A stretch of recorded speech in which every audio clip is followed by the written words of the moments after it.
Ny fandarana isi magazine dia faly miarabantsika rehetra ary mandasantsika hanaraka ny fandarana hatramin'ny farany.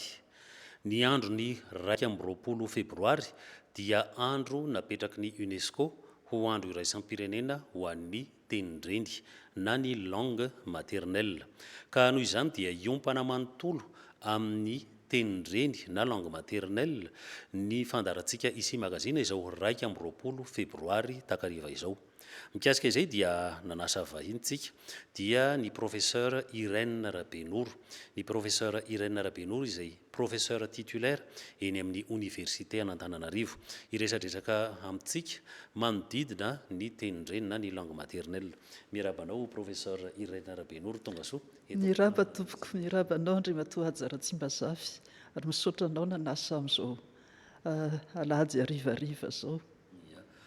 Professeur Irène Rabenoro moa araka nefa nolazaina teo dia professeur titulaire eny amin'ny université an'Antananarivo. Fankoatr'izay dia efa maso ivon'ny Madagasikara tany anivon'ny UNESCO tamin'ny 7 sy 2 arivo ka hatramin'ny 10 sy 2 arivo ka tena hoe tsara toerana mihitsy ianao zany amin'ny fanasana izao hariva izao. Andro iraisam-pirenena ho an'ny tenin-dreny ny 20 febroary isan-taona moa zany dia misy lohahevitra ka inona ramatoa professeur ny lohahevitra ho an'ity taona 20 sy 2 arivo ity eo anivon'ny UNESCO. Misaotra tompoko, ny lohahevitra amin'ity taona ity zany dia hoe ampiroboroboina ny fimaroteny mba tsy hisian'ny fanelikiliana eo amin'ny fanabeazana sy ny fiarahamonina. Zay moa ny ilazako azy fa raha ny dikateny ofisialy angamba tokony hoe mba hisian'ny fampiantiana eo amin'ny fanabeazana sy ny fiarahamonina. Inclusion moa zany le izy. Foatra ny teny vaovao, voambolana vaovao le fampiantiana dia zay aleoko tsotsorina hoe mba tsy hisian'ny fanelikiliana. Zay satria eny anaizana zany misy foana ny famoronana eo amin'ny teny malagasy. Zay mihitsy mahavelona azy. Azontsika vavahana ngamba hoe inona moa zany ny toe-java-misy eto amin'izao tontolo izao mahatonga ilay hoe lohahevitra isa-taona tamin'ity moa zany dia ny hoe mba tsy hisian'ny fanelikiliana ilay fimaroan-teny mba vavahana ngamba hoe inona ny anton'ilay lohahevitra. Ny anton'ilay lohahevitra dia satria misy ny teny maty, izany hoe lasa tsisy mpampiasa intsony. Dia le izy zany raha ho anay eo amin'ny lafiny siantifika dia mitovy tantana tanteraka ny teny rehetra. Na teny io ny atao hoe langue na ny dialecte, variété de langue, dia ho anay mitovy tantana tanteraka. Fa ny zava-misy dia tsy izay mihitsy, satria misy lafiny, misy teny ambony, misy teny ambany, misy teny be mpampiasa ary ny mpampiasa azy zany no tena iakinan'le izy. Raha matanjaka ny mpampiasa teny iray dia matanjaka le teny, fa raha marofo izy, raha osaosa izy dia arak'izay koa le teny dia aleon'le olona osaosa indraindray ny mandray an'le teny matanjaka satria no heveriny fa mahatafita azy. Zany hoe teny matanjaka, firenena matanjaka mitoe-karena amin'ny politika sy amin'ny lafiny rehetra amin'ny fifandraisana iraisam-pirenena eran'izao tontolo izao. Zay mihitsy tompoko. Zany hoe teny anglisy. Teny anglisy moa zany ankehitriny no atao hoe tenin'ny fanontoloana, langue globale, langue de la mondialisation. Dia eto Madagasikara ohatrany tsy dia tsapa loatra le izy, fa raha vao mivoaka ny Madagasikara rehefa tsy mahay teny anglisy ianao dia teny ohatrany hoe fadiran'ovana tsy mba Bado. Tsy bado, zay mihitsy. Ia. Ka alohan'ny hidirantsika amin'ny resadresaka manaraka dia andefa fanadihadiana anankiray aloha isika mikasika ny tenin-dreny. Ny tenin-dreny izay lova sarobido mahasaro-piaro ny tsirairay ary ho hitantsika atao anatin'ny fanadihadiana ity hoe inona moa nahatonga izany hoe 20 febroary no raisin'ny UNESCO ho andro iraisam-pirenena ho an'ny tenin-dreny. Raha antsika ary ny fanadihadiana mikasika izay miaraka amin'ny sarin'ny Fendro Andriamalala ary nandrindra ny sary kosa Nivo Alexandrine.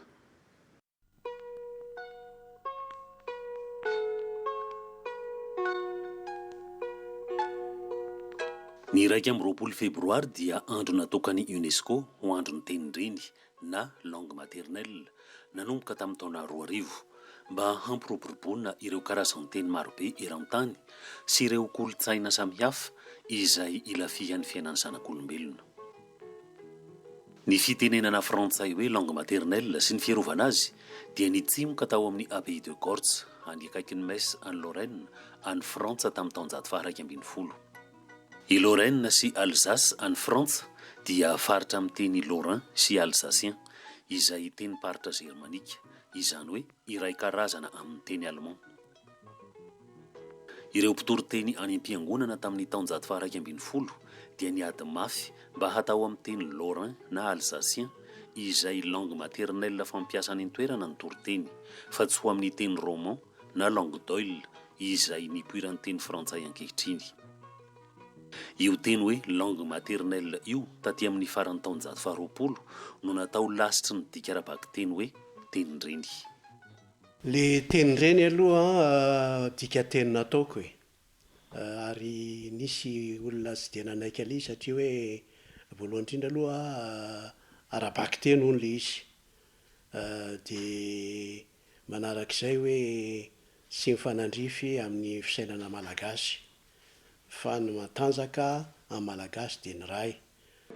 Dika ny ilay teny frantsay nenkiany zany io hoe tenireny io, fa raha raisina zany ilay toe-tsaina malagasy dia teny beazana na tenin-drazana zany no nandraisan'ny be momba ny teny amin'ny akademia malagasy ny fantikanany hoe langue maternelle. Raha azo hina ny tantara dia tany Bangladesh no fototra ny poiran'ny fametrahana ny 20 febroary ho andro ny tenireny. I Bangladesh dia tamin'ny taona 1770 vao nahaleo tena tanteraka, fa talohan'izany izy dia teo ambany vahohon'ny Pakistan na Dominion du Pakistan. Tamin'ny taona 1770 manko, rehefa naverin'ny Britanika ny fahaleovantenan'i Inde dia nozarainy roa io firenendehibe io, dia i Inde sy Pakistan. I Pakistan koa dia mbola nizara roa, dia i Pakistan andrefana izay antsontsika hoe Pakistan fotsiny ankehitriny, ary Pakistan atsinanana na Pakistan oriental izay lavitra azy any amin'ny 900 kilometatra sady misy any Inde manasaraka azy roa tonta. Ka i Pakistan oriental na Bangladesh ankehitriny dia teo ambany vahohon'ny Pakistan na Dominion du Pakistan. Nanjakazaka fatratra ny Pakistan etandrefana izay nifehin'ny Pakistan atsinanana. Ny karana any Pakistan andrefana dia silamo ary miteny Urdu. Ny karana any Pakistan atsinanana kosa na Bangladesh ankehitriny dia karana bengali, miteny bengali ary hindoa ny fivavahany. Tamin'izany fotoana izany dia norarahan'ny fitondrana pakistanais tsy ho azo ampiasaina ny teny bengali, fa ny olon-drehetra dia noterena hiteny Urdu. Noho izany dia nikomy ny mponina tany Bangladesh, niaro ny teny sy ny kolotsaina bengali ary nihetsikeetsika nanohitra ny fanjakazakany pakistanais. Nisy filaharam-be tamin'ny 20 febroary 1970. Nifandona ny mponina sy ny polisy ka maromaro ny olona maty. Dia nisy olona maty mihitsy aza satria niotra zany le olona hoe teninay io ka ahoana tsy avelanareo ampiasainay. Dia izay no nahatonga ny Bangladesh nangataka hoe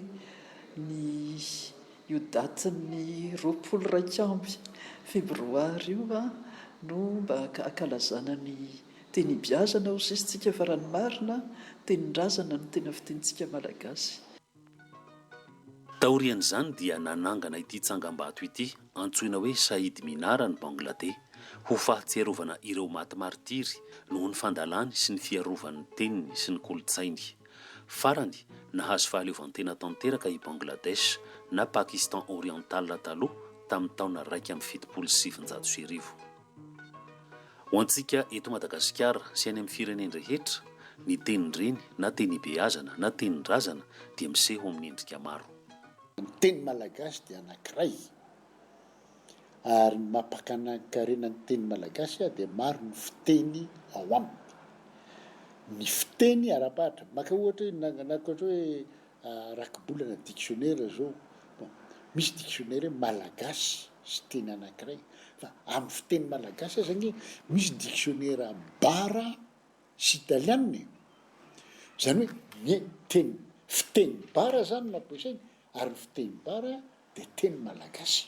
ranomarina tokony hanangana fohy be ato amin'ilay ato fampianarana fiteny-paritra satria izaho mihevitra hoe ny mpianatra mivoaka ny enamina ho lasa mpiasa-panjakana ambony ho lasa administrateur civil na ho lasa tsy fantatra loatra inona daholo zay toerana zay faritra iasany tokony ezaka izy hianatra amin'ilay teny ary ampiana tosika kely izy hoe alohan'ny andehanany dia efa mba misy farafaratsiny ainy satria ny olona mila an'izany aiza ve ny amerikanina ny piscor ve no andeha hampianatra antsika gasy teny an-tandroina teny tsy miety satria izy mahay fa ny tena tsy mahay.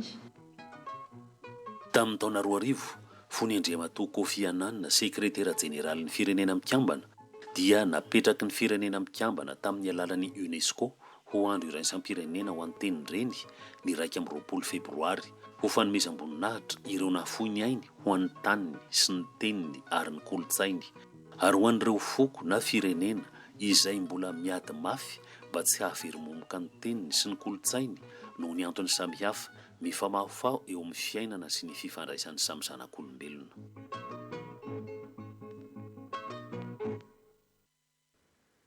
Izay ny fanadidina mikasika ny tenireny na ny langue maternelle sy ny hoe avy aiza no ny antombohan'ny hevitra hoe fankalazana fanamariana ny 20 febroary ho andro iraisam-pirenena ho an'ny tenireny. Araka ny nambara tamin'ny fanadidina teo professeur Irène Rabenoro dia efa nifarana ny taonjato faharoapolo izay ny UNESCO vao nametraka an'ilay 20 febroary ho andro iraisam-pirenena ho an'ny tenireny. Fa na izany aza efa raha ny fitadidiako dia efa tany aloha lavitra n'izany ny UNESCO no efa nivohy ny tenireny na eo amin'ny fanabeazana fotsiny ohatra. Marina mihitsy izany tompoko. Raha ny marina moa izany ny UNESCO amin'ny sampany firenena mikambana azy misahana ny fanabeazana ny siansa ary ny kolotsaina dia manaraka akaiky ny fivoaran'ny fikarohana momba ny zato na izarombana izay voalaza rehetra izay zany dia efa tamin'ny taona 1713 amby 775 no efa nanambara ny UNESCO hoe raha ny momba ny teny ety mampianatra dia tena tokony no ny teny ndreny ny teny nibiazana satria izay no efa voapirofo zany voapirofo ny mpikaroka hoe mahomby kokoa ny fampianarana rehefa atao amin'ilay tenindreny. Nga ilay tenindreny io mbola misy heviny samihafa hoe tena ilay teny nampiasaina tao an-trano ve ilay izy sa ilay teny-pirenena, ilay teny ampiasain'ilay firenena satria nasehonao tsara mihitsy izao teo ilay any Frantsa hoe ny alsacien ohatra raha ny marina teny allemand, fiteny allemand. Dialecte allemand ny alsacien fa tsy teny frantsay mihitsy. Tsy avy amin'ny teny latina. Tsy avy amin'ny teny latina. Ho antsika aty Madagasikara dia ohatrany hoe any Frantsa tsy misy afa-tsy teny tokana dia ny teny frantsay. Fa raha ny marina misy teny maromaro any ampiasain'ny olona. Teny ofisialy ny teny frantsay. Ia, raha ny eto amintsika moa zany manahoana ary amin'izao fotoana izao ny hoe io zany hito amintsika eto Madagasikara efa hatramin'ny ela mihitsy io resaka hoe teny beazana io manahirana antsika mihitsy hoe teny frantsay ve sa teny malagasy sa teny anglisy. Inona no hoe tena toe-java-misy eto Madagasikara ilay teny beazana ve mba tena misy lanjany tato anatin'izay hoe fotoana lava be ny resahana ny teny ireny zay sa misondrotra ve sa somary hoe mitsolopolopy eto Madagasikara? Tsy dia tompon-teny fantatra satria mila fanadihadiana amin'ny toerana samihafa izay zavatra izay fa ny fahitako azy ny mpampianatra aloha na tsy avy ao amin'ilay faritra azy izy mba betsaka ihany miezaka mampiasa an'ilay teny eo amin'ilay faritra dia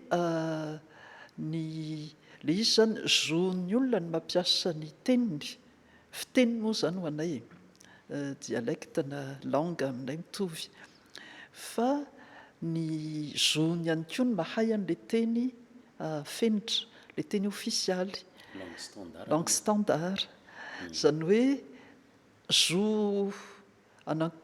enfin mifanaraka ihany reo mifandray ihany reo a hoe tsy maintsy tokony ananany tsirairay a dia mba anjaran'ny tompona andraikitra ny manao zay anatanterahana any zay le izy mantsy zany fanajana olona ny mamela azy ampiasan'ny teniny ka zay fifanajana zay a ngamba mba tsara izahana ihany ny ahatanteraka azy fa tsy hoe ny olona sasany ihany ny voatery miezaka mianatra teny anankiray a fa ny sasany dia tsy ezaka mihitsy fa dia hiandro fotsiny hoe mahay le olona miresaka aminy mahay an'le teny fenitra satria eto amintsika eto Madagasikara manahoana amin'ny ankapobeny hoe fifandraisany hoe fitenim-paritra ohatra hoe misy olona anankiray a miteny fitenim-paritra izy makany amin'ny fatra anankiray na eto an-drenivohitra manahoana ny fihetsiky ny olona amin'ny ankapobeny rehefa hoe misy olona anankiray a miteny-paritra na ny lantopeo ny accent avy any amin'ny faritra dia miankina amin'ny olona io fa amin'ny ankapobeny aloha ny olombelona tsy maintsy hitany hafahafa foana ny olona hafa tsy mitovy aminy tsy maintsy misy an'izay ohatrany hoe mba aviaiza kory azo tony fa ny fahitako azy aloha ny tanora efa mivoatra ary le izy koa zany efa be kokoa ny faneraserana dia efa mifankazatra kokoa ny olona dia mandeha ho azy kokoa le fandraisana tsy ohatrany tamin'ny 30 taona lasa na ny ohatran'izay ia ny resaka ianao teo amin'ny fanadihadiana teo amin'ny horonan-tsary na rahantsika teo hoe tokony isy fianarana foibe fampianarana na fianarana fitenim-paritra any amin'ny oniversité efa ela ve no nitsireny ho hevitra io ary manahoana amin'izao fotoana izao taloha moa izao tamin'izay mbola nianatra tany amin'ny kolejy dia nisy fianarana fitenim-paritra ny an-tandroa indrindrindrindra amin'izao fotoana izao hoe mbola misy ve ireny sa tena hoe tavela tanteraka na ny any amin'ny fampianarana indrindra hoe any amin'ny oniversité izay hoe sehatra iasanao tsy tena fantatro any satria moa zany amin'ny sampana misahana ny teny anglisy fa raha ny fahalalako azy za koa tamin'iza mpianatra teny anglisy teny amin'ny oniversité na Antananarivo teny Ankatso nianatra fitenim-paritra nisy fampianarana an'izany mihitsy fa ny fahitako azy ohatrany somary niendanja le izy ka zany efa zany ny hevitra mihitsy hoe eo amin'izay resaka hoe fihavanany samy malagasy fifanajany samy malagasy zay mora teo famelomana n'le teny malagasy le teny malagasy moa zany misy lafiny samihafa eo ny hoe fitambaran'ny fiteny eo ny hoe teny fenitra le hoe langue standard ka mba hamelomana koa le teny malagasy amin'ny ankapobeny mihitsy zany mahatsara ilana an'izay akoatra ny hoe mpiasa-panjakana tokony mba hiezaka ohatra hoe voatendry asa atsiana aroa izy tokony mba afaka hifankahazo tsara amin'le olom-pirenena ao atoerana ny resaka moa zany sika teo hoe afaka mba tokony hifankahazo tsara isika malagasy ny tenintsika malagasy dia teny iray teny malagasy fa misy teny-paritra maro tsy voatery ho 20 fa mihoatra lavitra noho izay nisan'ny fiteny-paritra eto Madagasikara tokony hifankalala isika raha ohatra anankiray kosa sika amin'ny firenena any ivelany dia i Suisse izay misy teny-pirenena fa tsy fiteny-paritra teny-pirenena efatra allemand italiana frantsay ary romanche miezaka ny fankahazo ireo teny ireo nefa tena teny samihafa fa tsy dia mitovy loatra amin'ny antsika malagasy ka tamin'ity herinandro ity dia nanao famelabelan-kevitra teny Ankatso ny maso ivon'ny Suisse miasa eto amintsika Andriamatoa Jasper Sarotte izy dia romanche izay no fiaviany any Suisse ary namelabela-kevitra izy teny amin'ny oniversité n'Antananarivo teny Ankatso mikasika izany hoe teny romanche izany raha antsika ary sady hoentsika eto hoe manao ahoana moa zany teny romanche zany tsika efa mba samy nahiny teny allemand sy italiana sy frantsay na dia maro azy angamba tsy mahay teny allemand fa ny frantsay haitsika rehetra fa manao ahoana moa ny feony zany hoe teny romanche raha antsika ary ny fanadidina niaraka tamin'Andriamatoa maso ivon'ny Suisse eto Madagasikara ary naka ny sary Fanirandriamanana sy Nivo Alexandre Denina con grand plaisir, e non ha fitch sovente la possibilità di discorrere in mia lingua della mamma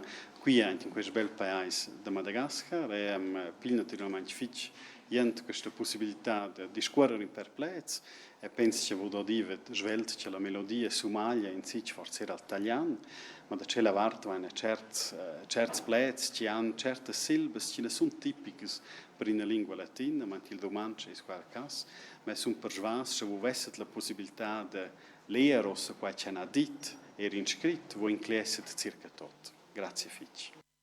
Izany kabary fanoloran'Andriamatoa Jasper Sarot, maso ivony Suisse eto amintsika izany, dia teny romanche, iray amin'ireo tenim-pirenena efatra any Suisse.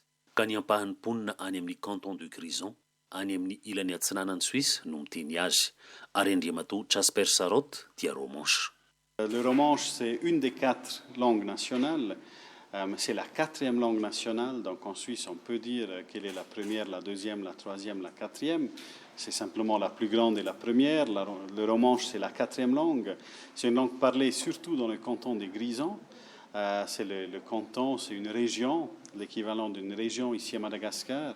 C'est le canton le plus grand, qui a 200 000 habitants, dont environ 15% parlent le romanche comme première langue. Tonga teto Ankatso, Andriamatoa Jasper Sarot nanao famelabelan-kevitra tamin'ny mpianatra sy ny mpampianatra momba ny fandalana ny teny sy ny kolotsaina romanche any Suisse. Ny teny romanche dia teny roman, izany hoe avy amin'ny teny latina, izay napariaky ny romanina tany Helvétie, izay anaran'ny Suisse fahagola. Ka ny teny romanche dia iray tarika amin'ny teny frantsay, ny italiana, ny catalan, ny castillan na espagnol, ny occitan na provençal, ny portugais ary ny roumain. Eo amin'ny efatralina ka hatra amin'ny iray hetsy eo ny isan'ny mponina mampiasa ny teny romanche amin'ny mponina 4 hetsy sy 8 tapitrisa any Suisse. Efatra ny tenim-pirenena any Suisse, dia ny allemand tenen'ny 12 isanjaton'ny mponina, ny frantsay 13 isanjato, ny italiana 7 isanjato, ary ny romanche 4,5 isanjato. Fa na dia vitsy-piteny toy izany aza ny romanche dia manana sata ho tenim-pirenena. Le romanche, c'est quand même si parlé que dans une région, c'est une langue nationale, donc c'est une langue officielle de la Suisse. Donc toutes les communications officielles sont faites dans les 4 langues. Et en échange avec les gens de langue maternelle romanche, toujours le romanche est utilisé du côté des autorités. On est en train de valoriser le romanche, évidemment, pas seulement dans le cadre de cette journée de la langue maternelle, mais de manière générale, le romanche, il est vécu dans des régions dans le canton du Grison, donc toute l'administration publique dans cette zone-là, elle se fait que en romanche. Le romanche, il est enseigné à l'école, le romanche, il est parlé en famille, donc il est soutenu, il est en train de vivre. Vitsy dia vitsy ny firenena eto an-tany no manome lanja ny teny vitsy-piteny toy ny fanaon'zareo any Suisse. Mais évidemment, comme chaque langue qui est petite, et aujourd'hui au quotidien, il n'y en a que 40 000 personnes qui utilisent le romanche, il y a aussi un risque que la langue va disparaître un jour. Mais ce risque, au moins si on croit aux auteurs suisses déjà de 1870, déjà eux écrivaient dans leurs histoires que le romanche va disparaître bientôt. Et il est toujours là. Donc moi j'ai de l'espoir qu'il va rester encore pendant longtemps. Le romanche, c'est une valeur de plus. Ny fanomezan-danja sy ny fanajana ny fiteny tsirairay anefa dia mampirindra ny fiarahamonina. Alors il y a un bon mot que je cite parfois qui dit est-ce que vous savez pourquoi les Suisses ils s'entendent bien? Ils s'entendent bien parce qu'ils ne se comprennent pas. Donc voilà, je pense que ça dit beaucoup, non, blague à part, c'est pas que ça. Mais en Suisse, on valorise les langues minoritaires. En Suisse, sur les 4 langues, il y en a 3 qui sont minoritaires. Même le français, qui est parlé que de 23% de la population, il est minoritaire en Suisse. Donc il faut un minimum de respect vis-à-vis des autres langues. On apprend toujours une des autres langues nationales comme première à l'école, donc ça ne sera jamais l'anglais qui est enseigné d'abord. Et je pense que ça aussi, pour la cohésion nationale, est très important. Donc on apprend une autre langue nationale. Donc on apprend quelque chose d'une autre culture suisse aussi, et ça nous aide aussi après pour les échanges entre les différentes cultures suisses. Velona ny teny romanche any Suisse, na dia vitsy-piteny aza, satria lalaina, omendanja eo amin'ny fiarahamonina sy eo amin'ny sehatry ny raharaham-panjakana ary manana mpanoratra izay mikolo sy manandratra azy ho avo. Any amin'ny firenendehibe sasany any Eropa kosa dia voafetra ny zony teny paritra na langue régionale toy ny breton, ny alsacien, ny occitan ary ny basque izay misy olona mety ho antapitrisany mbola miteny azy any Frantsa, na ny catalan sy ny basque ary ny galicien any Espagne izay tenenin'olona mihoatra ny 570 tapitrisa amin'ny fiainana andavanandro.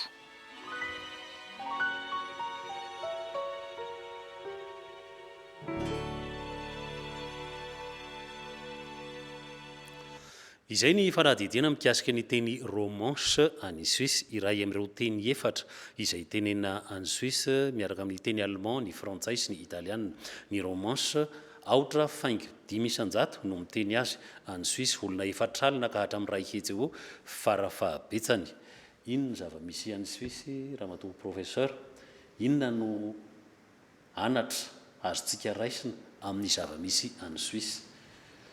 Ny anatra azo raisina aloha dia hoe ajaina daholo zany ny teny misy any Suisse. Les romanche vitsy ny mpampiasa azy a, vitsy ry zareo romanche, nefa dia nomena sata ofisialy koa izy.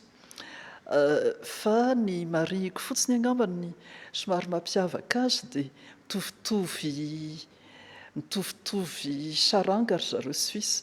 Tsisy hoe ny romanche mahantra kokoa na ny zareo mpiteny allemand ohatra manan-karena lavitra, fa mitovitovy ihany. Ka eo koa zany le fari-piainan'ilay olona mampiasa an'ilay teny a, misy dikany be izay na ny fari-piainany a na ny lanjany eo amin'ny fitantanan-draharam-pirenena, eo amin'ny lafiny politika. Ary mety lafiny anankiray koa mahatonga azy hoe hakan'izay safidy izay a, ny azo koa ny fédéralisme suisse, confédération, ny azo koa tena hoe ngamba hoe tapitrohatra sa lavorary sa ahoana ny azo ilazana azy. Zay mihitsy ka le firafitra le fitantanana an'le firenena mihitsy zany no mahatonga hoe samy omena ny lanjany ny teny, ny mponina ao aminy. Fa ny antsika tokana ny teny malagasy misy mahasamihafa azy, zay moa le ataonay hoe variation linguistique, dia avy amin'izay le hoe variété de langue, hoe dialecte, fa tsy ampy finiavana kely angambontsika. Za mino mihitsy fa raha mba misy finiavana kokoa hoe hitandrovana, satria harena ny teny a, misy zavatra finosin'ny teny a, misy kolotsaina finosin'ny teny tsirairay avy a sy ny fiteny tsirairay avy, ka mba mampalahelo ihany raha ohatra ka dia misy overy a. Maromaro ihany ny teny maty eran'izao tontolo izao, misy raha tsy diso 3,000 no efa maty izao, indrindraindrindra ireo teny ampiasain'ny ny indiana ny Amerika avaratra sy Amerika atsimo no ihany ny tena betsaka no maty zany, satria efa lasa ny teny espagnol na ny teny portugais no manjaka na ny teny anglisy raha teo moa zany. Kanefa ny ataoko hoe harena ny teny a, misy mampanankarena teny iray, misy mampahantra teny iray. Rehefa ampitahaina ny teny anankiroa na zay fiteny dialecte heverina hoe tsisy fotony ary aza, mety manan-karena kokoa izy amin'ny lafiny sasany noho le teny fenitra, noho le langue standard. Maka ohatra fa ny ohatra raisiko angamba momba ny teny gasy sy ny teny frantsay a, hoe amin'ny tenintsika zavatra voambolana tsotra dia tsotra, misy ny hoe marivo, ohatra hoe marivo loatra io rano io ka tsy afaka ilomanosana. Amin'ny teny frantsay tsy misy teny tokana ilazana hoe marivo a, peu profond, voatery teny roa no ampiasaina. Dia ohatran'izay daholo zany ny teny, misy teny frantsay koa tsy misy koa amin'ny teny malagasy. Dia ohatran'izay daholo, ohatra hoe tolérance, fandeferana no antsikasika azy, nefa tsy mitovy ny tolérance sy ny fandeferana. Ary ny fandeferana tsy misy ilazana azy koa amin'ny teny frantsay na amin'ny teny anglisy. ka hitanao hoe zay zany le hoe samy manana ny hanitra ho azy zay. Tahaka izay koatra hoe ny resantsika matetika hoe ny fenitra tena ila fian'ny fiarahamonina antsika malagasy dia ny fihavanana be dia be ny dikany amin'ny teny frantsay na tsy misy. Zay mihitsy zay mihitsy tsy hita be iny ihany hoe amitié ve sa lien d'amitié sa inona tsy dia hita be iny ihany. parenté ary raha tsy diso ny teny swahili koa ny fampiasan'ny Tanzania sy any Kenya ohatrany misy voambolana izay kendrena hoe hovizina amin'ny sehatra raisam-pirenena ary mety mitovitovy amin'ny zay le ubuntu ia. fa izy zany malaza kokoa no teny hoe fihavanana le ubuntu satria faritra atsimo atsinanana Afrika atsinanana sy apahan'ny Afrika afovoany République démocratique du Congo sy Congo Brazzaville no mampiasa azy koa manana an'izay voambolana izay dia zany. sady zareo koa amin'ny continent ary mety anjato tapitrisany ny olona amin'ny teny swahili raha oharina amin'ny tsika amin'ny teny malagasy. Zay na dia teny mitety sisy tany aza ny teny malagasy langue transfrontalière zany hoe tsy eto Madagasikara rery fa mba misy toeran-kafa koa mba fampiasa azy a. Ohatra hoe Mayotte izay nahatalanjona tamin'ny taona 2009 angamba izy zay a namonjy fionambe scientifique tany a Mayotte dia ny tabakandro voalohany zay nitsidika sekoly mpanjakana talanjona fa teny malagasy ny teny ety mampianatra Kiboshi. Efa fantatro le izy satria mba nijery ihany tamin'ny internet le Kiboshi zareo any mitovitovy amin'ny fiteny any Mahajanga sy Antsiranana angamba raha zay le teny Kiboshi teny sakalava teny sakalava le izy ary tena manaitra le izy hoe any amin'ny sekolim-panjakana frantsay satria ny département frantsay Mayotte dia teny malagasy no teny ety mampianatra nefa aty Madagasikara tamin'izany fotoana izany teny frantsay no teny ety mampianatra dia ohatran'ny hafahafa ihany le izy fa zany hoe tsy hita moa fa ka efa miresaka izay indrindra isika dia arahantsika indray ary ny fanadihadiana fahatelo miainga avy amin'ilay teny Rahaingson Henry manao hoe andrianiko ny teniko ary ny any hafako feheziko. Ny fifandraisan'izay hoe andrianiko ny teniko ary ny any hafako feheziko miolitra amin'ny fenitra ny filamatry ny UNESCO tamin'ity taona ity dia ny hoe fimaroan-teny. Arahantsika ary ny fanadihadiana miaraka amin'ny sarin'ny Fanirandriamanana sy Nivo Alexandrine. Andrianiko ny teniko ny any hafako feheziko hoy Rahaingson Henry fony fahavelony. Amin'ity tomty sambany zao voa napetraky ny directeur général UNESCO ny fankalazana ny andro ny teniny renina ny teny biazana nanazany fa hoe safidy politika fototra no tokony hijerena ny fankalazana ny andro ny teny renya na ny teny hibiazana. Ary tamin'ity tomty izy dia napetrany mazava tsara mihitsy hoe famaron'ny teny fifamaron'ny teny zany hoe ho an'ny directeur général UNESCO zany dia tsy fandaka velively mihitsy ny teny reny teny hibiazana sy ny fahamaron'ny teny misy eran'izao tontolo zao. Ny fahamaron'ny teny eran'izao tontolo zao dia miainga amin'le safototra lehibe izay miraisy ny UNESCO dia ny fahamarona ny kolotsaina na hoe kolotsaina maro lafo zany ny kolotsaina misy eto ambonin'ny tany fa tsy misy hoe fahamarona ny kolotsaina ka hifanina ny kolotsaina reo. Ny fanatotoloana dia hifanirasantsika amin'izao tontolo zao.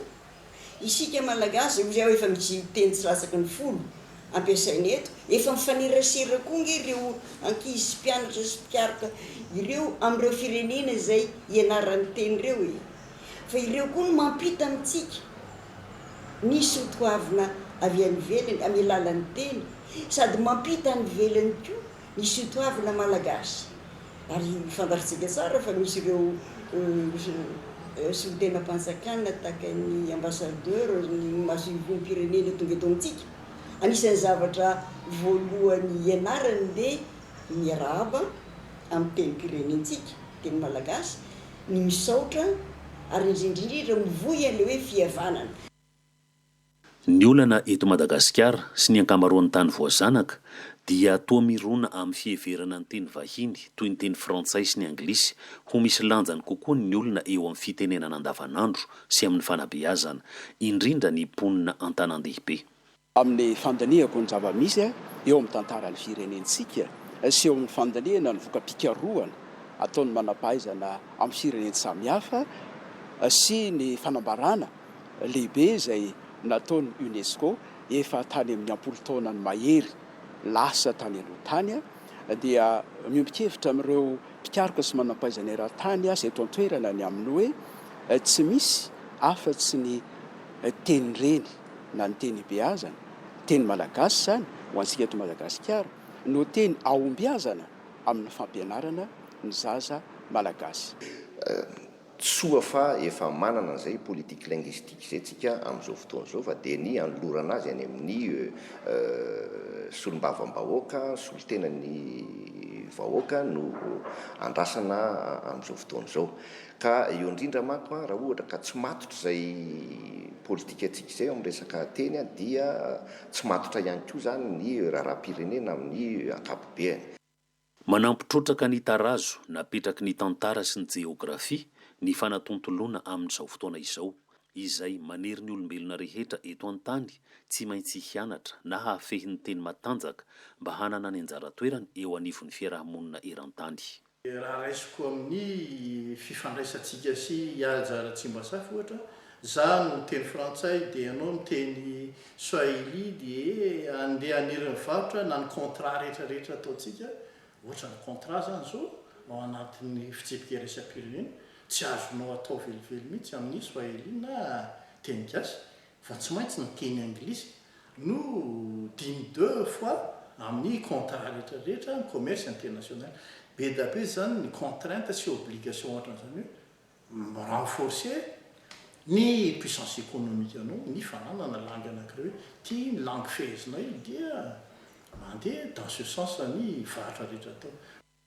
Tsy azo iodivirana ny fampiasana na ny fifehezana ny teny matanjaka izay tarazona velan'ny fanjanahantany.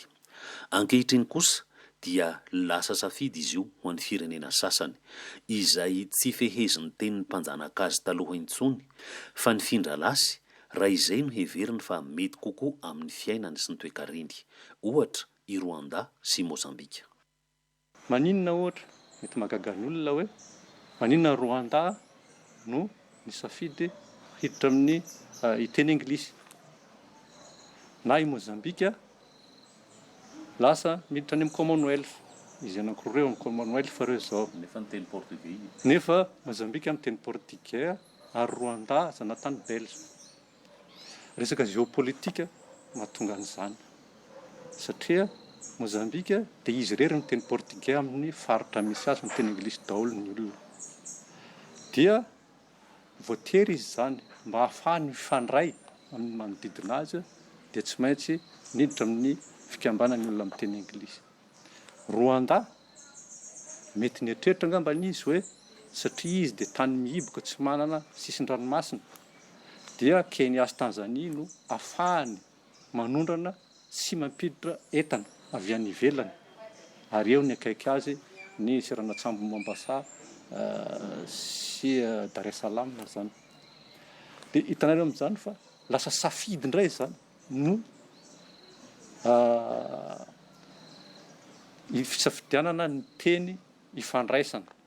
Izany finiavana hanova izany dia vitan'ny firenena sasany toa ny Indonezia. Marajeretsika kokoa ny Indonezianina tamin'ny 20 sy 7 aby dia nisy le velorano tanora nanao velorano dia zao ozy hoe manana firenena sika dia firenena Indonezianina, manana tanindrazana sika dia Indonezia ary manana teny sika dia ny teny Indonezianina. Ny akamaroan'ny zokiolona sotr'izay tsy nomba an'izay fa teny holandais no tiany ampiasaina fanandresy ny tanora dia amintsika amin'teny zao teny indonésiana efa ela hatrany migarabolaka hatrany amin'ny fianarana dokotera teny indonésiana ny ampiasaina tsika eto ohatrany tsy mino koa ny tentsika mameratra angely izy. Fa ny ohatra iray izay tena nahatalanjona an'izao tontolo izao dia ny teny hebreo izay nitsangana tamin'ny maty.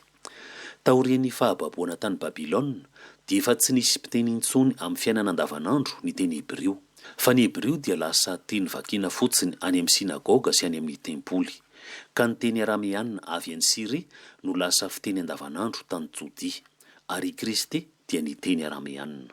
Dalita Kumi. Jeune fille, lève-toi, je te le dis. Eli!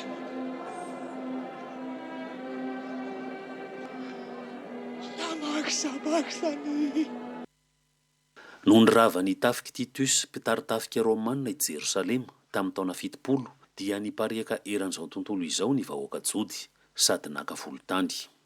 Tamin'ny taonjato faha 710 rehefa nanomboka niverina tsikelikely tany Palestina ny jody dia nofohazindry zareo indray ny teny hebreo.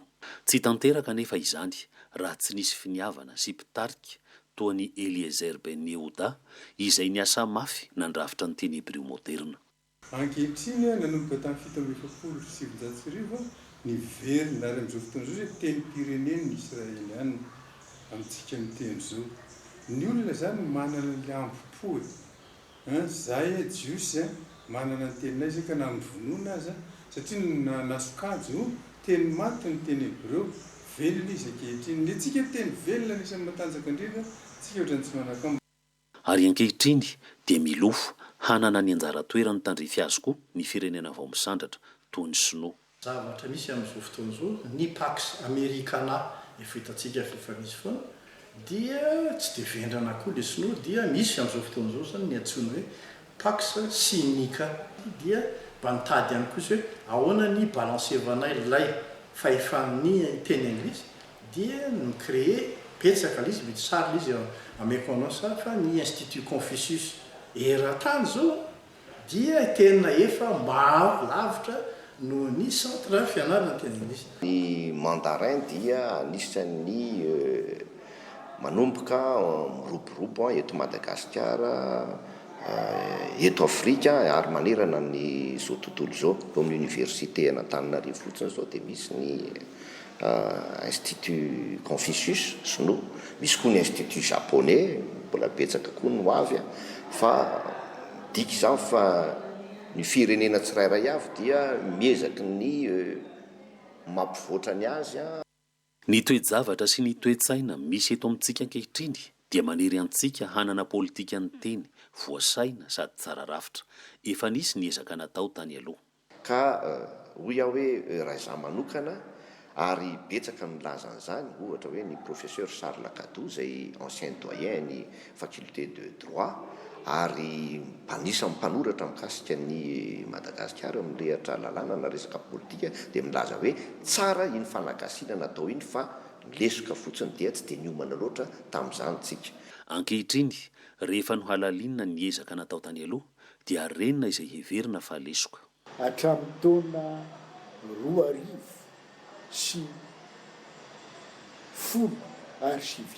2019 dia nisafidy ny Akademia Malagasy fa politika linguistique no tokony ho atrehantsika fa tsy resaka malgasisation. Aloha atao amin'ny teny frantsay ilay izy.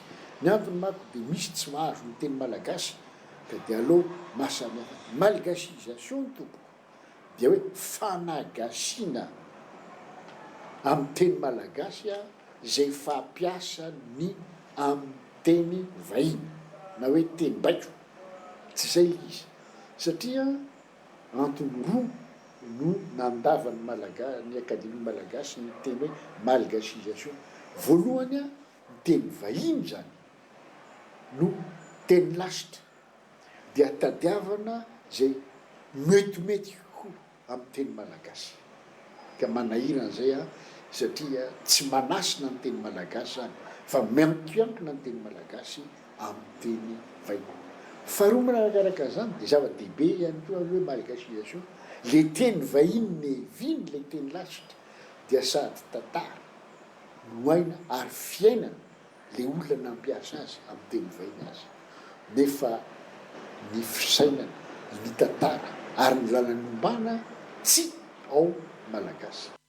Mety ho varian'ny teny vahiny isika malagasy ka tsy mahatsapa fa ny teny malagasy anie ka anisan'ny teny matanjaka eran'izao tontolo izao. Ary tsika mampalahelo fa tsy mahafantatra ny lanjan'le teny malagasy fa eto Afrika izy tafiditra amin'le teny matanjaka indrindra 12 ary eran-tany izy amin'ireo teny 900 amin'ireo teny 790 990 teny manerana ny tany dia ny teny malagasy tafiditra ao anatin'le teny 900 any voasoratra teny fahefapolitsika teny fahefapolitsika zany amin'ireo teny voasoratra.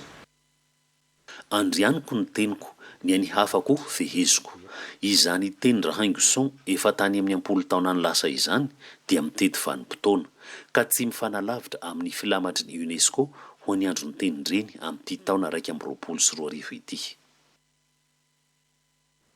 Izay ny fanadidina mikasika ny hoe andrianiko ny teniko ny any hafako feheziko araka ny teny Rahaingoson Henri fony fahavelony. Professeur Irène Rabenoro, anisan'ny nanahitranao teo ilay hoe teny anisan'ny teny matanjaka eto amin'izao tontolo izao ny teny malagasy. Maro ny vahiny lena amin'ny tenitsika ary vahiny avy amin'ny firenena matanjaka. Le hoe matanjaka moa zany i raha malala fa ny matanjaka indrindra dia ny teny anglisy. Matanjaka ny teny malagasy raha araka ny voka-pikaroana nataona japoney tamina fiaonam-be iraisam-pirenena natao tany Tokyo tany amin'ny université ny firenena mikambana karakarain'ny UNESCO io fiaonam-be siantifika iraisam-pirenena io no nilazan'io mpikaroka japoney io hoe araka ny fanadihadiana nataony amin'ny teny rehetra aty Afrika ny teny malagasy no ampiasaina be indrindra amin'ny internet. Efa somary elaela ihany zay tsy tadidiko le taona nisian'izay fiaonam-be siantifika tany Tokyo zay fa na ny tenako aza somary taitra ihany hoe ahoana ny teny malagasy no voalohany aty Afrika ampiasaina amin'ny internet mihoatra ny teny Swahili ohatra. Zay no everiny Rahaingoson hoe tokony ampianarina ty Madagasikara koa raha zay everiny Henri Rahaingoson hoe tokony ampianarina ty Madagasikara satria tsika ty Afrika Atsinanana dia ny any avaratra Madagasikara raha ny marina misy tena fidiran'ny teny Swahili be mihitsy dia mora teo miampita kely Rahaingoson moa talehan'le fohy be mpikaroana momba ny teny sy ny kolontsaina afrikana tany a Zanzibar any Tanzania izy menakavy sady mahay teny Swahili mahay teny indonésiana fa hafa be ny fomba fijeriny zany satria lasa lobe ngamba ny azoko ilazana azy na amin'ny olotra amin'ny UNESCO azy satria izy efa tamin'ny 1973 amby no efa nilazany hoe andrianiko ny teniko ny any hafako feheziko. Ka manoloana an'izay ramatoa professeur amarana ny resadresatsika zany dia hoe anao ahoana ary ny hoavin'ny teny malagasy ary inona no afatrafatra ho an'ny mpijery ny télévision malagasy mikasika ny teny malagasy. Ny hoavin'ny teny malagasy miankina amintsika matompony ihany. Tsika no antony voalohany fa ny fahitako azy ny teny moa zany fitaovana politika izy fitaovana entina mandranto fianarana izy fitaovana entina ahitana asa izy satria raha mahafehy teny anankiray tsara ianao dia moramora aminao kokoa ny ahita asa. Ka tena miankina amintsika le izy fa mila hampahafantarina antsika ngamba hoe fa maninona no harena ny teny inona ny tombontsoa amin'ny fitandrovana ny teny malagasy ny olona tsy manana teny tokana ireo firenena afrikana ohatra hoe Senegal mitseriritra antsika hoe teny anankiray no ahafahan'ny olona mifanerasera. Tsika indray a sambatra loatra angamba manana teny tokana dia miavinavina kely indraindray, fa na izany na tsy izany a ilaina le mahay teny malagasy fa ilaina koa ny mahay an'le teny vahiny matanjaka. Zay angamba ny fanorin'ny malagasy maro angamba le tena hoe fimaroan-teny, fahaizan'ny teny malagasy sy teny matanjaka. dia isaoratsika be deaibe ny professeur Irène Rabenoro, professeur titulaire eny amin'ny université n'Antananarivo, ary efa maso ivohony Madagasikara tany amin'ny UNESCO tamin'ny taona 7 ka hatramin'ny taona 10 izay efa ambassadeur maso ivohony Madagasikara tany amin'ny UNESCO. Misaotra anao tompoko, nanaiky amelabela-kevitra teto amin'ny Ici Magazine. Misaotra anao indrindra ndray matoa Jaratsimbazavy. Dia isaorana koa isika rehetra mpanaraka ny televiziona malagasy amin'ny hiriny io indray ny fandarana Ici Magazine koa dia mangasitraka antsika rehetra ary mahazo fahafinareta miaraka amin'ny fandarantsika atao amin'ny televiziona malagasy. Mandra-peona tompoko.